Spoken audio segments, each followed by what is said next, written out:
Hello guys, मैं अपने YouTube channel पर एक्स्ट्रा एज पर आपका स्वागत करता हूं। प्लीज़ मैं YouTube channel subscribe and share. आज का हमारा टॉपिक है मानव रोग। आज का हमारा टॉपिक है मानव रोग या ह्यूमन डिजीज।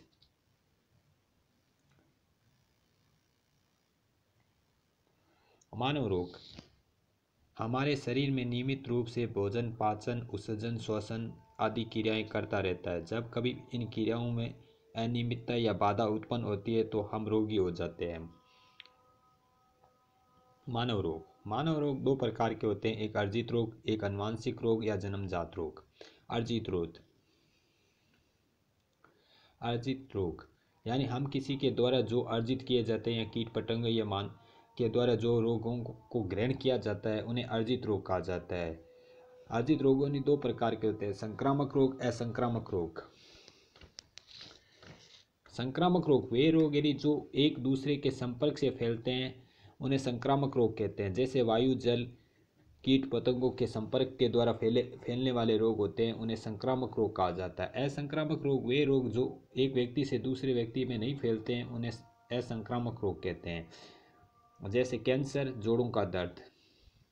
संक्रामक रोग यानी संक्रामक रोग वे रोग यानी जो एक दूसरे के संपर्क से फैलते हैं, यानी एक स्वस्थ व्यक्ति दूसरे रोगी व्यक्ति के संपर्क से जो रोग फैलते हैं उन्हें संक्रामक रोग कहते हैं। संक्रामक रोगों को 4 भागों में यानी विभक्त किया गया है। उनमें से पहला है भाग वायरस जनित रोग।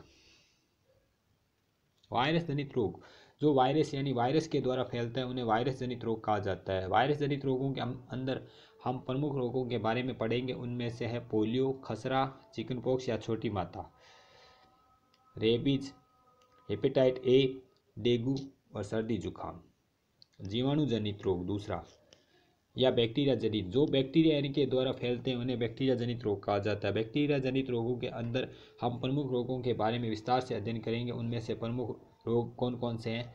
इनमें से पहला तपेदी रोग या क्षय रोग, टीबी। दूसरा हैजा। तीसरा प्लेग। चौथा मियादी बुखार या मोती जरा या टाइफाइड। पांचवा कुष्ठ रोग। छठा कुकर खांसी या काली खांसी। सातवां डिप्थीरिया। आठवां टिटनेस। नौवां बोटुलिज्म या खाद्य विषाक्तता। तीसरा यौन संक्रामक रोग। इसके अंदर हम गोनेरिया, सिफिलिस, जनांगों के herpes, एड्स, ट्राइकोमोनिस और प्रोटोजोआ जनित रोग यानी मलेरिया, पेचिस और असंक्रामक रोग वे रोग जो एक व्यक्ति से दूसरे व्यक्ति में नहीं फैलते हैं उन्हें असंक्रामक रोग कहते हैं। इनमें अंदर हम प्रमुख रोगों के बारे में पढ़ेंगे। मधुमेह, कैंसर, हृदय रोग, इटई रोग, मीना माता रोग, बेरी रोग, रिकेट्स एंड स्कारियो हिसोमोता रोग। दूसरा रोग आनुवंशिक रोग।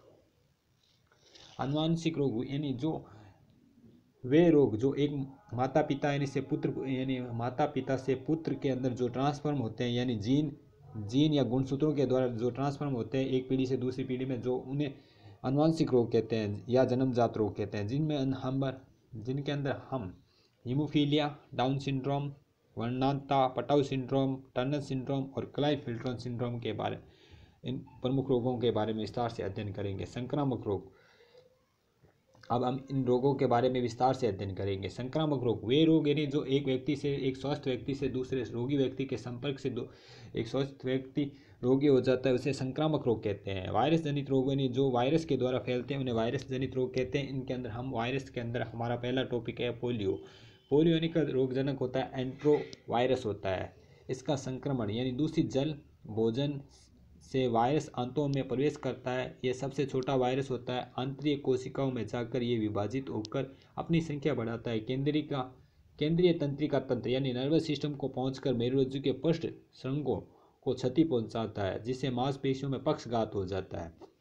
6 माह से 3 वर्ष के बच्चों को पोलियो यानी कि पोलियो हो सकता है। लक्षण: प्रारंभिक अवस्था में रोगी को तेज बुखार आता है, खांसी, जुकाम होना इसके लक्षण होते हैं। 9 दिसंबर 1995 को भारत के अंदर पोलियो प्रारंभ किया गया था। पोलियो के दिवस के रूप में 24 अक्टूबर को मनाया जाता है। मांसपेशियों का सिकुड़ना, हाथ पैर का धीमे पड़ना। उपचार नहीं है। वैक्सीन पोलियो का वैक्सीन IPV और OPV। OPV यानी ओरल पोली वैक्सीन जो मुख के द्वारा दी जाती है, इसकी खोज अल्बर्ट सब ने की थी। IPV इंजेक्शन है जिसकी खोज यानी साल्क ने की थी। भारत यानी को मार्च 2014 यानी में पोलियो मुक्त घोषित किया गया। चिकित्सा निर्देशक के अनुसार ऑपरेशन जयपुर फुट का उपयोग किया जाता है, यानी जो कृत्रिम रूप से पैर यानी लगाए जाते हैं उनका उपयोग किया जाता है। फिजियोथेरेपी की जाती है। खसरा खसरा दूसरा रोग है जो हमारा खसरा। खसरा के बारे में रोगजनक होता है, इसे पेरेमिक्सो वायरस। ये अधिकांशतः शिशु और छोटे बच्चों यानी में होता है। इस रोग में त्वचा में महीन दाने निकल आते हैं तथा भूख नहीं लगती है। लक्षण श्वसनीय श्लेष्मा में सूजन, नाक का बहना। इस रोग यानी के कारण चमड़ी पे लाल लाल दाने उभर आते हैं और खुजली और जलन भी होती है। यह रोग होने पर रोगी को अलग रखना चाहिए। उस व्यक्ति यानी कि उपयोग में वस्तुओं को भी अलग रखना चाहिए। उपचार इस रोग यानी के उपचार यानी हेतु एंटीसेप्टिक क्रीम लगाएं। चिकित्सा सलाह के अनुसार दवाई लेकर उपचार लेना चाहिए। चिकन पॉक्स तीसरा पॉइंट यानी चिकन पॉक्स छोटी माता या शीतला माता बोला जाता है। वेरिसोला वायरस होता है इसका जो वायरस होता है। इसमें लक्षण इसमें रोगी को बुखार आता है। बुखार आने के बाद शरीर पर चकत्ते बन जाते हैं। उपचार कुछ खास तरह की तैयार मलम, नारियल का तेल लगाना चाहिए। बड़ी माता या चेचक यानी ये विश्व से समाप्त हो चुकी है, उन्मूलित हो चुकी है। वायरस इसका वेरिओला वायरस होता है। हवा यानी वाहक होता है जो हवा के द्वारा ये फैलता है। लक्षण त्वचा यानी पर लाल धब्बे होते हैं, तेज बुखार आता है, श्वसन इनमें गड़बड़ी होती है। वैक्सीन वेरिसोला वैक्सीन एडवर्ड जेनर ने सन 1798 में टीके की खोज की थी। रेबीज हाइड्रोफीबिया या जल मिट्टी कहा जाता है। इसमें रोग कारक रेबडो वायरस संक्रमण यह पागल कुत्ते या बिल्ली यानी कि मनुष्य के काटने पर फैलता है। लक्षण 4 से 5 दिन बाद दिखाई देने लगते हैं। तेज बुखार, सिर दर्द होना, बेचैनी होना, गला सूखना, अत्यधिक लार आना, धीरे धीरे पानी से व्यक्ति डरने लगता है। वैक्सीन या टीका लुईस पास्टर ने सन 1883 में खोज की थी anti rabies vaccine. Hepatitis A संचरण का माध्यम जल। लक्षण लीवर यानी में कमजोर होना, लीवर में पानी भरना, पाचन क्षमता कम होना। बचाव उबलते हुए पेयजल का उपयोग करना चाहिए। टीकाकरण उपचार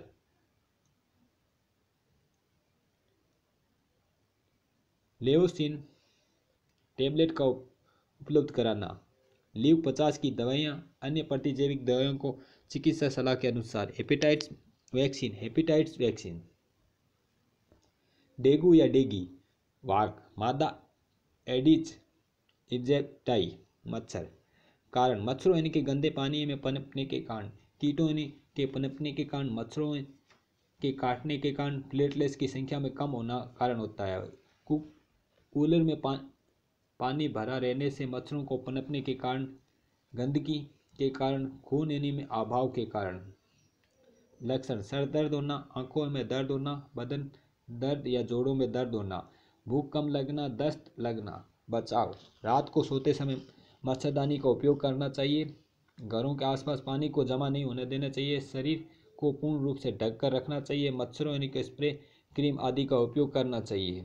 उपचार रोगी को डॉक्टर की सलाह के अनुसार दवाई लेकर आराम करना चाहिए। रोगी इनको पर्याप्त मात्रा में आहार पानी लेना चाहिए। नियमित प्लेटलेट्स की जांच करवानी चाहिए। गिलोय या जेलेटिन युक्त इन पदार्थों का सेवन करना चाहिए। सामान्य सर्दी जुकाम नेक्स्ट रोग है जो इसका वायरस होता है राइनो वायरस होता है। वाहक यानी किसके द्वारा फैलता है? यह हवा के द्वारा। ऊपरी श्वसन तंत्र को प्रभावित करता है। लक्षण सामान्य सर्दी जुकाम या बुखार या खांसी। उपचार चिकित्सा सलाह के अनुसार लेनी चाहिए। विटामिन सी की मात्रा बढ़ाना, भाप लेना। बचाव के उपाय खांसते और छींकते समय मुंह को ढकना चाहिए। साफ रूमाल का उपयोग करना चाहिए।